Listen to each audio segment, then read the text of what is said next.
Assalamualaikum warahmatullahi wabarakatuh. Perkenalkan, nama saya Muhammad Apriansyah, Prodi PJKR kelas 3E dengan NPM 21106310700139. Kali ini saya akan memaparkan materi tentang komponen-komponen kurikulum dan pengembangan kurikulum dalam mata kuliah pembelajaran kurikulum yang diampu oleh Bapak Rahmat Iqbal SPD MPD. Baik, dimulai dari pengertian kurikulum. Kurikulum adalah rancangan pembelajaran di suatu lembaga pendidikan yang harus diselesaikan oleh siswa dalam kurun waktu tertentu. Kurikulum harus selalu up to date agar tetap relevan. Kurikulum juga harus dikembangkan dari waktu ke waktu agar dapat berkembang dan mampu memenuhi kebutuhan pemangku kepentingan. Adapun komponen kurikulum yaitu unsur-unsur yang perlu dan harus dipahami agar pelaksanaannya selalu dan sesuai dengan tujuan yang dicapai. Jika suatu program kurikulum dilaksanakan tetapi konsepnya tidak sesuai dan tidak dipahami, maka semuanya akan sia-sia. Oleh karena itu, pentingnya untuk memahami dan mempelajari agar dapat memahami komponen kurikulum itu sendiri.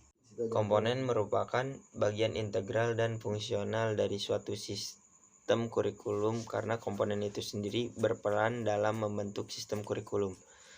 Sebagai suatu sistem, kurikulum memiliki komponen-komponen. Seperti sistem apapun, kurikulum yang baik harus mengandung komponen yang lengkap dan fungsional. Unsur atau komponen utama dari struktur kurikulum adalah tujuan, isi atau materi, prosedur atau sistem penyampaian, dan media dan penilaian. Kelayak mencakup dua hal. Pertama, menyesuaikan kurikulum dengan tuntutan, kebutuhan, keadaan, dan perkembangan masyarakat. Yang kedua, kesesuaian antara komponen kurikulum,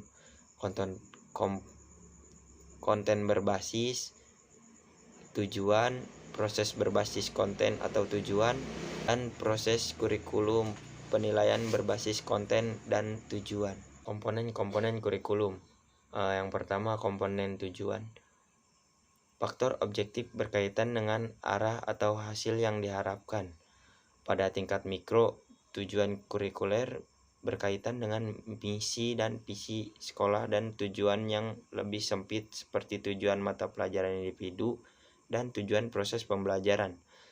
Tujuan pendidikan memiliki klasifikasi yang berkisar dari tujuan yang sangat umum hingga tujuan terukur khusus yang disebut kompetensi.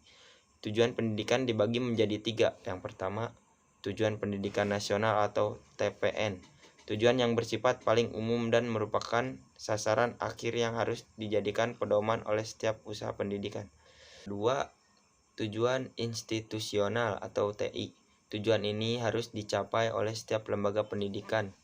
Tujuan institusional merupakan tujuan antara untuk mencapai tujuan umum yang dirumuskan dalam bentuk kompetensi lulusan setiap jenjang pendidikan. Yang ketiga, tujuan kurikuler. Tujuan yang harus dicapai oleh setiap bidang studi atau mata pelajaran.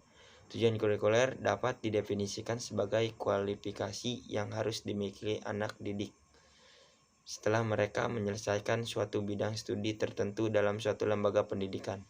Yang keempat, tujuan pembelajaran atau tujuan instruksional.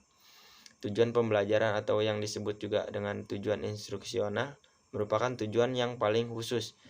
Tujuan pembelajaran adalah mampu atau terampil yang diharapkan dapat dimiliki oleh siswa setelah mereka melakukan proses pembelajaran tertentu. Yang kedua, komponen isi atau materi pembelajaran.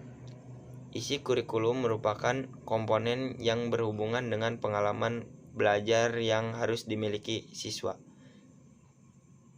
Ini menyangkut semua aspek baik yang berhubungan dengan pengetahuan atau materi pelajaran yang biasanya tergambarkan pada isi setiap mata pelajaran yang diberikan maupun aktivitas dan kegiatan siswa.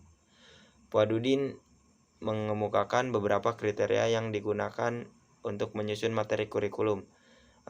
yaitu ada kesinambungan, lalu ada urutan, ketiga keterpaduan, yang keempat keluasan atau kelenturan. Fokus utama adalah pada pengembangan kurikulum dan perolehan materi pembelajaran berdasarkan filosofi klasik. Dalam hal ini, bahan ajar disusun secara logis dan sistematik dengan format yang pertama teori, yaitu seperangkat konsep, definisi, atau reposisi yang saling berhubungan, yang menyajikan pendapat sistematik tentang gejala dengan menspesifikasi hubungan-hubungan antara variabel-variabel dengan maksud menyajikan dan meramal gejala tersebut.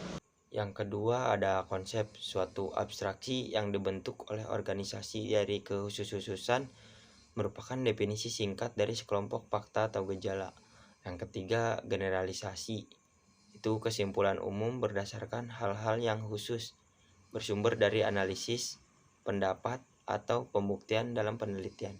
Yang keempat prinsip, yaitu ide utama, pola skema yang ada dalam materi yang mengembangkan hubungan antara beberapa konsep.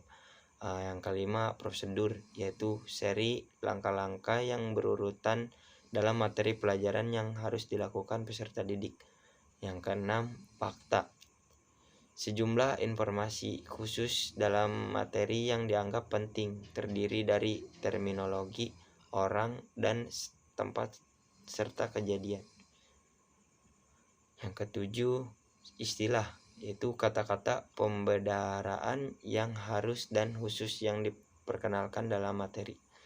Yang kedelapan contoh atau ilustrasi, yaitu hal atau tindakan atau proses yang bertujuan untuk memperjelas suatu uraian atau pendapat. Yang kesembilan yaitu definisi, penjelasan tentang makna atau pengertian tentang suatu hal atau kata dalam garis besarnya. Yang kesepuluh reposisi, yaitu cara yang digunakan untuk menyampaikan materi pelajaran dalam upaya mencapai tujuan kurikulum. Berdasarkan filosofi progresif, bahan ajar lebih peka terhadap kebutuhan, minat, dan kehidupan siswa. Oleh karena itu, materi pembelajaran harus diambil dari dunia siswa dan dari siswa itu sendiri. Materi pembelajaran atau kompetensi yang lebih luas dibagi menjadi bagian atau subkompetensi yang lebih kecil dan objektif. Adapun hal-hal yang harus diperhatikan untuk menentukan materi pembelajaran. Yang pertama,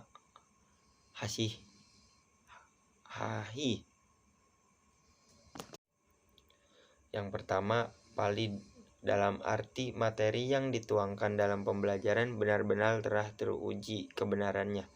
Yang kedua, tingkat kepentingan. Materi yang dipilih benar-benar diperlukan peserta didik. Mengapa dan sejauh mana materi tersebut penting untuk dipelajari. Yang ketiga, kebermaknaan. Materi yang dipilih dapat memberikan manfaat akademis maupun non-akademis. Yang keempat, layak dipelajari, yaitu materi memungkinkan pembelajaran baik dari segi kesulitan maupun dari segi kesesuaian penggunaan dan kondisi setempat. Yang kelima, menarik.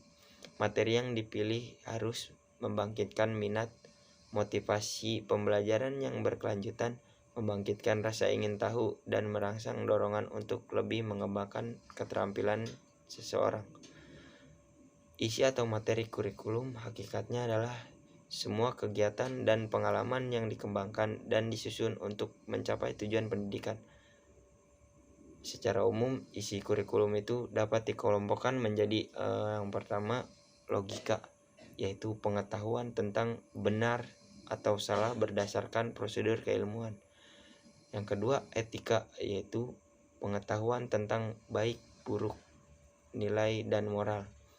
Yang ketiga, estetika, pengetahuan tentang indah atau jelek yang ada nilai seninya. Pengembangan materi kurikulum harus berdasarkan prinsip-prinsip, yaitu mengandung bahan kajian yang dapat dipelajari siswa dalam pembelajaran, berorientasi pada tujuan sesuai dengan hierarki tujuan pendidikan. Yang ketiga, komponen strategi pembelajaran. Menurut filosofi dan pedagogi yang mendasari pengembangan kurikulum, terdapat perbedaan dalam penentuan tujuan dan materi pembelajaran yang tentunya mempengaruhi penentuan strategi pembelajaran yang dikembangkan. Jika tujuan pembelajaran adalah perolehan informasi intelektual, seperti yang telah dikembangkan oleh banyak filsuf klasik dalam konteks warisan budaya dan keabadian, strategi pembelajaran yang dikembangkan akan lebih berpusat pada guru. Yang keempat dan terakhir, komponen evaluasi. Pengembangan kurikulum merupakan proses yang tidak pernah berakhir. Proses tersebut meliputi perencanaan, implementasi, dan evaluasi. Evaluasi merupakan komponen untuk melihat efektivitas pencapaian tujuan.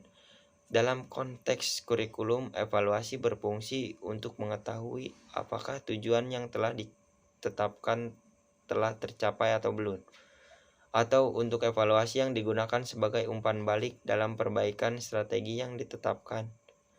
Fungsi evaluasi ada dua, yaitu fungsi sumatif dan fungsi formatif. Evaluasi dikelompokkan ke dalam dua jenis. Yang pertama, kelompok tes atau alat evaluasi yang digunakan untuk mengukur kemampuan siswa dalam aspek kognitif atau tingkat penguasaan materi pembelajaran. Yang kedua, non-tes adalah alat evaluasi yang biasanya digunakan untuk menilai aspek tingkah laku termasuk sikap, minat, dan motivasi. Evaluasi merupakan salah satu komponen kurikulum. Dalam pengertian terbatas, evaluasi kurikulum dimaksudkan untuk memeriksa tingkat ketercapaian tujuan-tujuan pendidikan yang ingin diwujudkan. Sedangkan dalam pengertian yang lebih luas, evaluasi kurikulum dimaksudkan untuk memeriksa kinerja kurikulum secara keseluruhan ditinjau dari berbagai kriteria. Indikator kinerja yang dievaluasi tidak hanya terbatas pada efektivitas saja, namun juga relevansi, efisiensi, dan kelayakan program. Sekian pemaparan materi dari saya. Kurang lebihnya mohon maaf. Wassalamualaikum warahmatullahi wabarakatuh.